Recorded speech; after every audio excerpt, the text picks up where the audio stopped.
Muy buenas tardes a todos los presentes.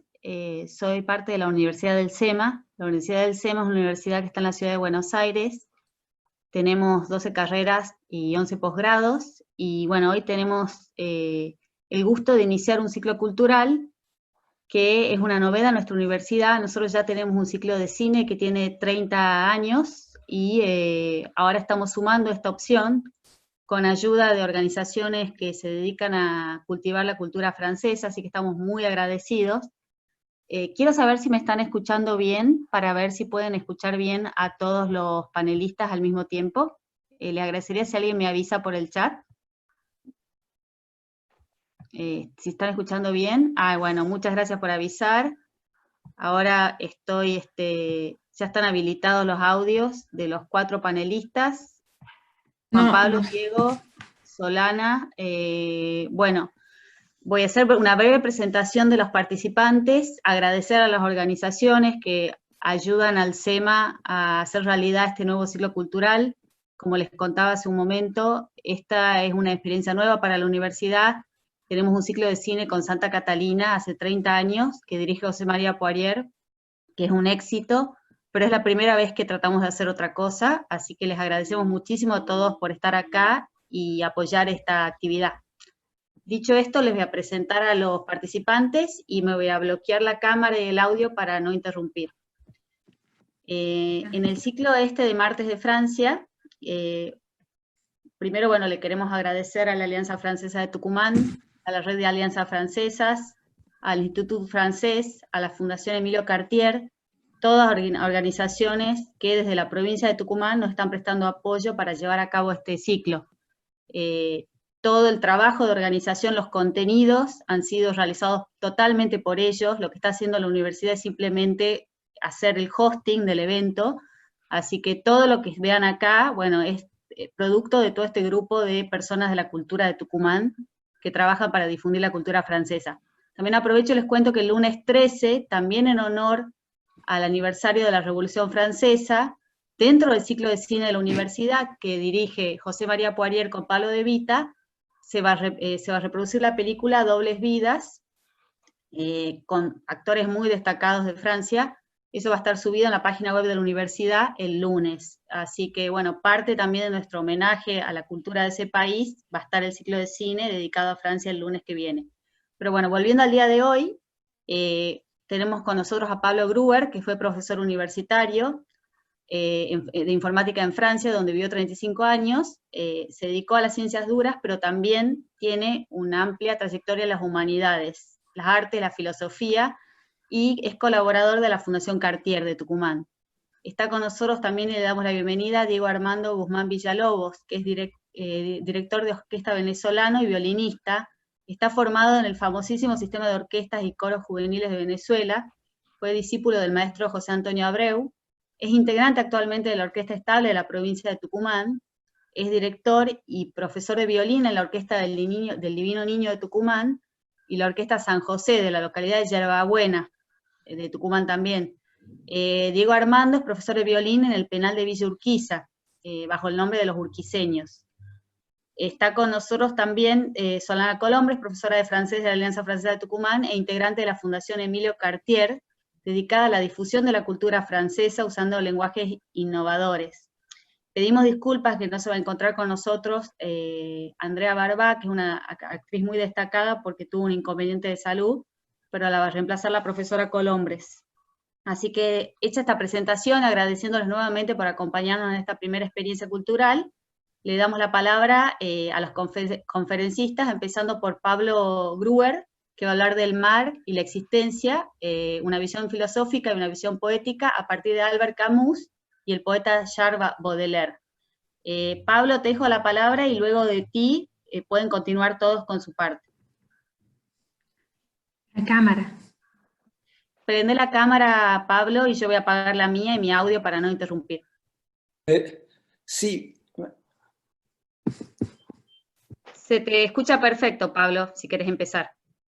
Bueno, pero me dice que no puedo arrancar el video porque es el animador que lo ha detenido.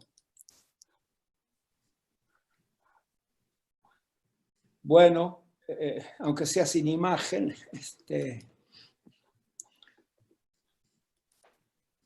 empiezo mi presentación.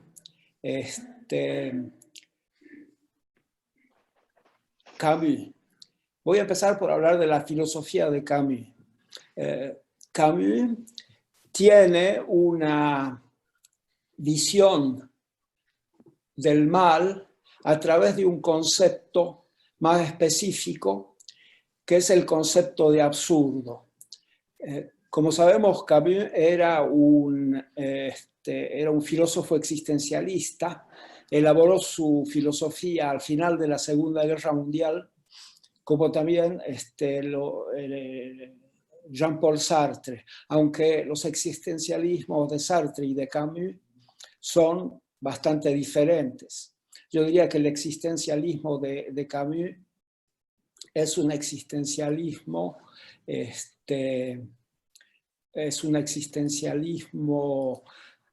más humanista en cierta forma.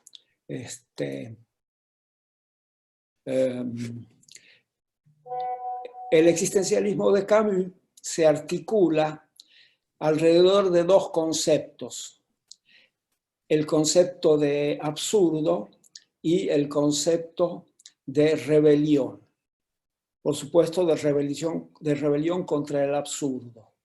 Para cada uno de esos conceptos, Camus elabora o produce dos obras, una obra que es un ensayo filosófico y otra obra que es una obra de ficción, es decir, una novela.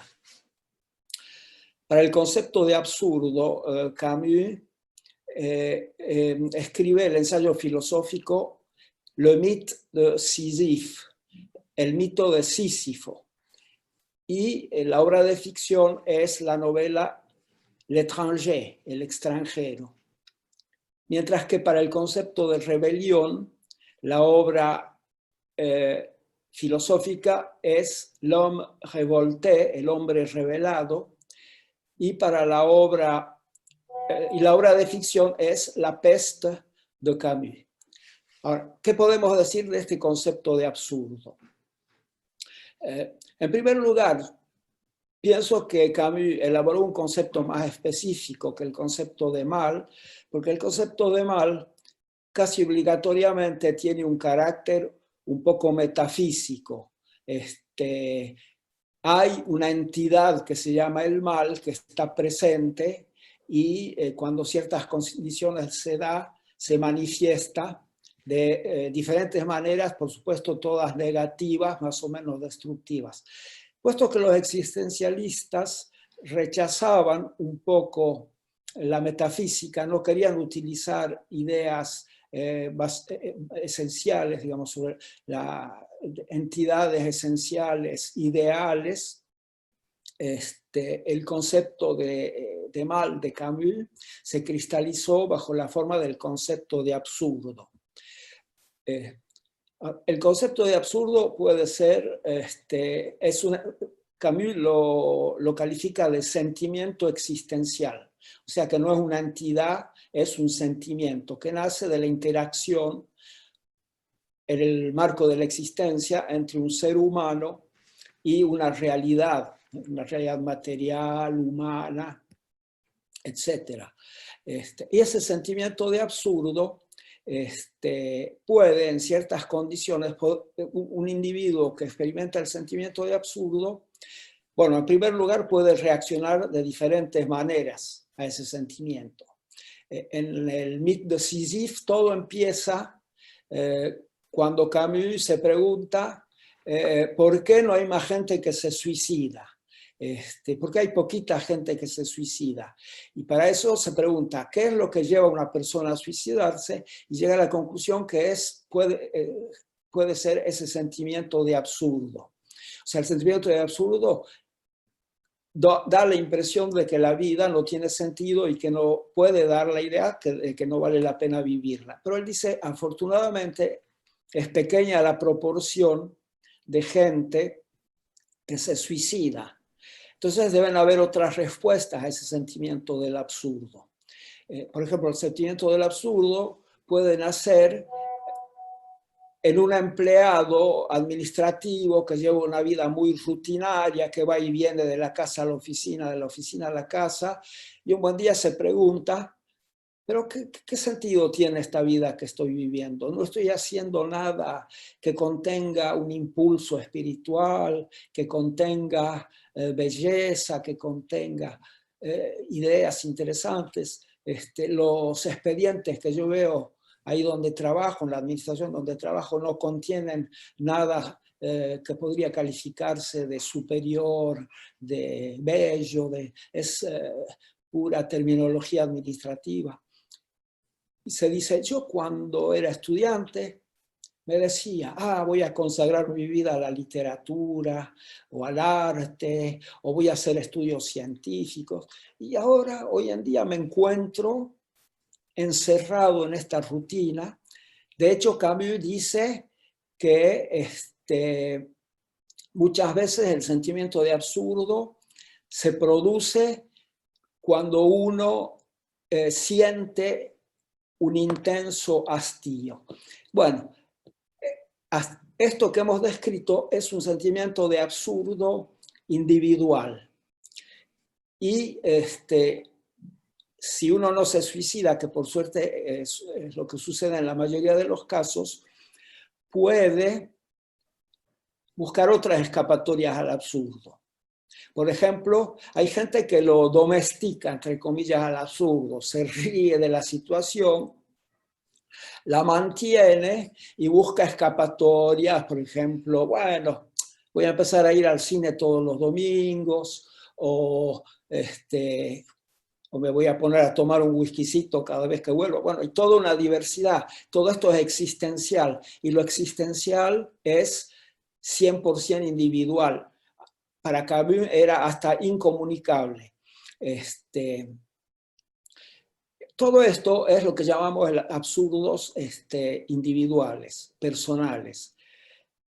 Camus dice que hay ciertos absurdos que no me afectan a mí solamente como individuo, que afectan a toda una colectividad. Es el caso, por ejemplo, de una peste que ataca en un momento dado una ciudad, como es el caso en la novela La Peste, o un pequeño país de América del Sur como la Argentina, que en un momento dado recibe el asalto de un virus maléfico.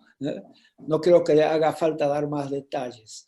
Y en este caso, en el caso de que se produzca un absurdo colectivo, varias personas pueden tomar conciencia de ese absurdo, darse cuenta que pueden compartir con otros semejantes una reflexión contra este absurdo y en ese caso llegar a una reacción superior frente al absurdo, que ya no es una reacción individual, sino una reacción colectiva. Y esto es lo que Camus llama la rebelión. Efectivamente, en la novela La Peste, vemos que los personajes de la novela, los que están en comunicación más o menos los unos con los otros, poco a poco se empiezan a organizar para combatir este azote de la peste, este absurdo colectivo. O sea, de la rebelión podemos hablar un poco más cuando hablemos de la novela La Peste. Podemos decir también que otra reacción contra el absurdo es la de la pulsión artística, las ganas de crear belleza. En ese caso, podemos pensar, entre muchos ejemplos posibles, al caso del poeta Charles Baudelaire, poeta francés de la segunda mitad del siglo XIX, que también parece haber cobrado conciencia de la presencia de un absurdo, probablemente a partir de una experiencia personal, familiar, que estuvo confrontado con un padrastro, el comandante Lepic, que era un militar, que se casó en segundas nupcias con la mamá de Baudelaire. Baudelaire no lo aceptaba y empezó a criarse en él un espíritu rebelde. Y bueno, su vida nos muestra un trayecto en el cual la rebelión contra el absurdo va evolucionando difícilmente. Hay oscilaciones, y uno de los aspectos principales de la visión y de la poesía de Baudelaire es este aspecto de oscilación entre dos sentimientos, que son el sentimiento de spleen, que es una forma de melancolía, y el sentimiento de ideal, es la búsqueda de la belleza. Podemos, por ejemplo, ilustrar esto por medio de una poesía de Baudelaire, la poesía spleen, que corresponde a la expresión poética del sentimiento de absurdo en Baudelaire, seguido de una ilustración musical, música francesa de la segunda mitad del siglo XIX, que también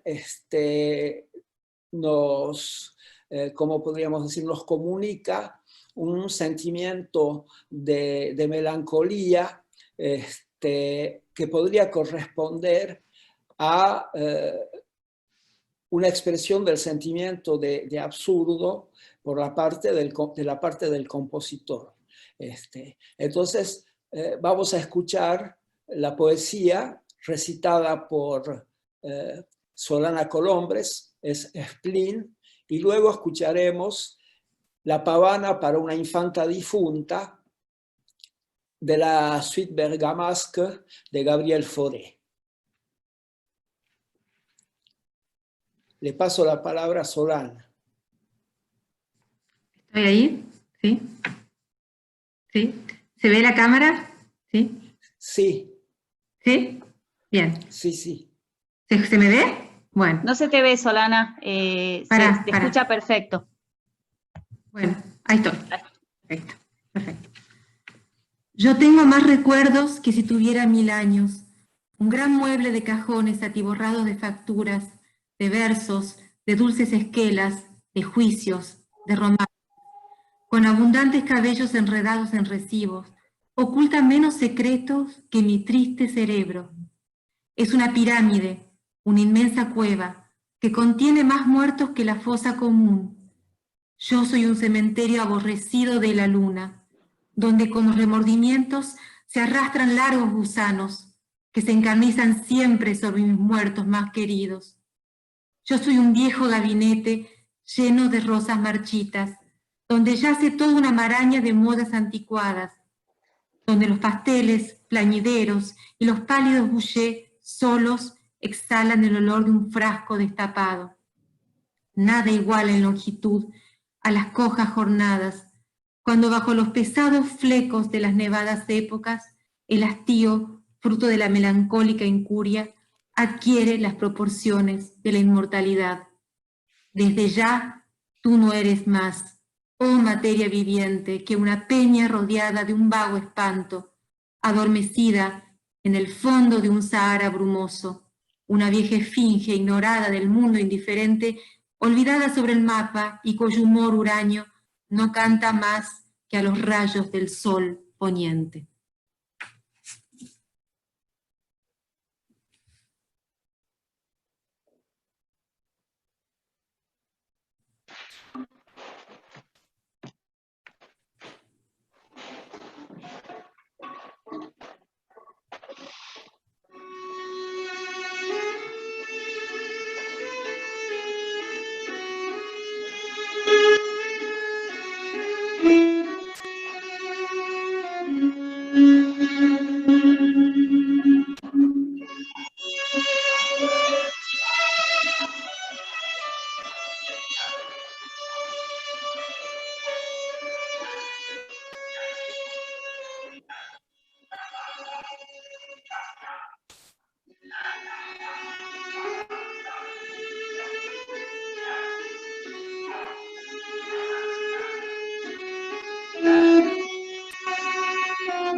Bien.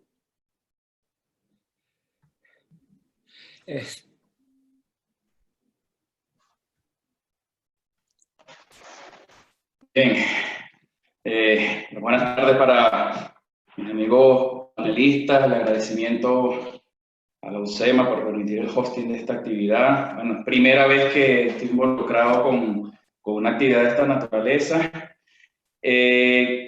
Quiero hacer una mención fuera de programa, pero bueno, en mi caso que no podía dejar de pasarla por alto. En esta actividad también están, en la actividad están presentes mis dos hijos, Santiago y Gabriela, a quienes les dedico de todo corazón esta música también. La pieza que acaban de escuchar, una pieza del compositor, organista, pedagogo Gabriel Fauré, bueno, una de las piezas más célebres, su Pavana, una música que influenció notablemente en compositores quienes a su vez se inspiraron en poetas como Baudelaire, como Mallarmé, como Claude Debussy.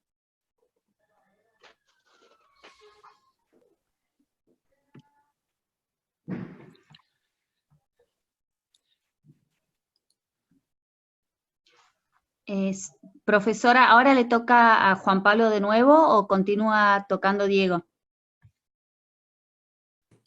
Pablo. Bueno, ya hemos hablado un poco de los dos conceptos de la filosofía de Camus, la idea de absurdo y la idea de rebelión contra el absurdo. Quizá la forma más elevada de esta rebelión se manifiesta cuando estamos en presencia de un absurdo colectivo. La rebelión se organiza como una acción de las personas afectadas o de ciertas personas hacia para combatir esa situación absurda que puede ser, por ejemplo, una peste. Quiere decir que la filosofía de Camus tiene un alto contenido ético. Efectivamente, Camus él mismo, definía como la regla básica de su moral la frase siguiente: hay que ser un individualista altruista. Esta es una frase que puede parecer extraña, es lo que se llama un oxímoron, o sea, es una frase que contiene dos términos que se contradicen: individualista y altruista. El individualismo de Camus viene del hecho que él considera que la experiencia existencial no puede ser sino individual. Pero que a partir de esa experiencia individual se puede comprender que otras personas pueden estar afectadas por sentimientos idénticos y que mejor que sortir yo solo del absurdo es tratar de que salgamos colectivamente, solidariamente del absurdo. Camus ha formulado reglas éticas un poco más precisas que las que yo he mencionado, el individualismo altruista. Él ha dicho, por ejemplo, que hay que ponerse al servicio de aquellos que padecen de la historia. No olvidemos que Camus formuló su filosofía existencialista inmediatamente después de la Segunda Guerra Mundial, donde él tuvo un papel muy distinguido en la resistencia. Incluso en un momento dado, él dirigió el diario clandestino de la resistencia que se llamaba Combat. Esa es una manifestación concreta de esa regla de ponerse al servicio de aquellos que padecen la historia. Y Dios sabe si durante la Segunda Guerra Mundial muchos millones de personas han padecido la barbarie nazi, por ejemplo, con los campos de exterminación, las poblaciones que han sido ocupadas por el ejército de la Alemania nazi. Ahí toma sentido concreto esta afirmación de Camus. La segunda frase es comprometerse a comprender en lugar de juzgar. Camus tenía una desconfianza enorme hacia la idea de justicia. Él decía, así, en abstracto es una idea muy bella, pero he tenido que comprobar que en la práctica muchas veces la idea de justicia conduce a terribles errores. Camus era, por ejemplo, adversario acérrimo de la pena de muerte. Él decía, ¿cómo se puede pretender que en nombre de la justicia se le corte la cabeza a una persona? Y por terminar, un tercer principio que no necesita mucho comentario es que hay que promover la verdad y la libertad. Esos son los principios de la ética de Camus, que se ven ilustrados, algunos de ellos, en su novela La peste. Como ya les había dicho, hay una reacción colectiva, un grupo de personas se organizan para combatir la peste. Hay una serie de personajes en La peste que son representativos de comportamientos posibles de los seres humanos frente a un absurdo colectivo como la peste. Están los que no quieren hacer nada, que se quieren escapar, están los que se dicen, como el doctor Rieu, que probablemente es el personaje principal, y es él quien va redactando la crónica que constituye el material narrativo de la peste, y él dice, frente a todo esto, la única respuesta posible es trabajar, trabajar, trabajar sin descanso. Hay un personaje que representa al hombre común, el hombre simple, que a pesar de su simpleza, quizá de lo chato de su mentalidad, es un empleadito. No todos los empleados son chatos, no estoy diciendo eso. Es el caso de este personaje que se nos presenta como un hombre simple, de vida muy simple, y que a pesar de todo demuestra una energía y una voluntad enormes cuando se trata de organizarse para combatir el azote de la peste, y así sucesivamente. Quizá, no sé si tengo tiempo, el único pasaje que yo he encontrado en el cual Camus habla explícitamente del mal, porque en general desarrolla esta idea de absurdo. En el poquito de tiempo que me queda, voy a ver si lo puedo leer, si lo encuentro por empezar. Acá está. Me saco los anteojos para leer. Pero el cronista está más bien tentado de creer que, dando demasiada importancia a las bellas acciones, se tribute un homenaje indirecto y poderoso al mal. Es la primera vez que yo he visto que Camus utilizaba explícitamente la palabra mal. Les había dicho que prefería utilizar otros conceptos de índole menos metafísico, pero poderoso al mal. Pues se da a entender de ese modo que las bellas acciones solo tienen tanto valor porque son escasas y que la maldad y la indiferencia son motores mucho más frecuentes en los actos de los hombres. Esta es una idea que el cronista no comparte. El mal que existe en el mundo proviene casi siempre de la ignorancia. Y la buena voluntad sin clarividencia puede ocasionar tantos desastres como la maldad. Es el caso de la justicia que de golpe y porrazo condena a que corten por la mitad a un hombre. Los hombres son más bien buenos que malos, y a decir verdad, no es esta la cuestión. Solo que ignoran más o menos, y a esto se le llama virtud o vicio, que el vicio más desesperado es el vicio de la ignorancia, que cree saberlo todo y se autoriza entonces a matar. El alma del que mata es ciega y no hay verdadera bondad ni verdadero amor sin toda la clarividencia posible. ¿Qué podemos decir de Baudelaire en conexión con todo esto? Ya habíamos dicho que Baudelaire estaba impregnado seguramente de ese sentimiento de absurdo y que su obra es una lucha contra ese sentimiento. Baudelaire él mismo decía: mi trabajo consiste en extraer la belleza del mal. Bueno, esta frase habría que meditarla, ¿no? Pero bueno, hay una palabra clave en esa frase que es la palabra belleza. Hemos hablado del spleen, del sentimiento de melancolía, y lo hemos ilustrado con la poesía spleen, justamente, y con esa música tan melancólica y tan bella que es la pavana para una infanta difunta.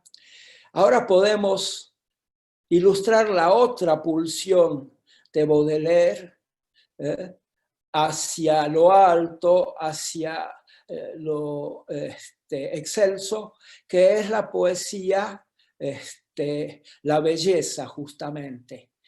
Y en materia musical podemos ilustrar esto con una música que es un poquito posterior a Baudelaire, pero que ilustra de una forma muy emocionante cómo se puede extraer belleza de tantas circunstancias de la vida real. En este caso, por ejemplo, un claro de luna. Entonces, y Solana, para darnos la oportunidad de disfrutar de la poesía de Baudelaire en su música original, en la musicalidad que le da la lengua francesa, nos va a recitar La Beauté, el poema de Baudelaire, en lengua original, vamos a decir. La beauté. Je suis belle, ô mortelle, comme un râpe de pierre, et mon sein, où chacun se meurtrit tour à tour, est fait pour inspirer au poète un amour, éternel et muet, ainsi que la matière. Je trône dans l'azur comme sphinx incompris. J'ai uni un cœur de neige à la blancheur des cygnes. Je hais les mouvements qui déplacent les lignes. Jamais je ne pleure, jamais je ne ris. Les poètes, devant mes grandes attitudes, que j'ai l'air d'implanter au plus fier monument, consumeront leurs jours en d'austères études, car j'ai, pour fasciner ces dociles amants, des purs miroirs qui font toutes choses plus belles, mes yeux, mes larges yeux, aux clartés éternelles.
Muchas gracias, Diego. Ahora, Solana, ¿falta alguna parte más? ¿O con esta maravillosa obra, interpretación de Debussy, terminamos? Sí, y lo esperamos para la próxima, ¿no? Sí, les quiero recordar a todos, primero agradecer a todas las instituciones, a los participantes, y les queremos recordar que todos los martes se va a hacer este ciclo, en todo julio. Posiblemente, si todo sale bien, lo vamos a continuar en el año, un martes por mes, pero en principio es todos los martes. El martes que viene, por uno de los participantes, lo hacemos a la mañana.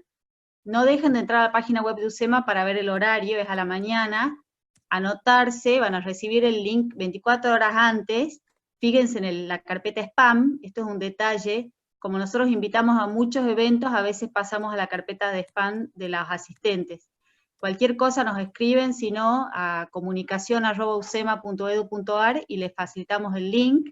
Recuerden, todos los martes, y el lunes que viene una función especial de cine de Francia con la película Dobles Vidas. Muchas gracias a todos por venir, gracias Diego, gracias Pablo, gracias profesora. Muchas gracias por el espacio. Gracias, les agradecemos Lucema. muchísimo y los esperamos a todos el martes 14, el martes 21, el martes 28 de julio, y si todo sale bien vamos a continuar en agosto, septiembre y octubre.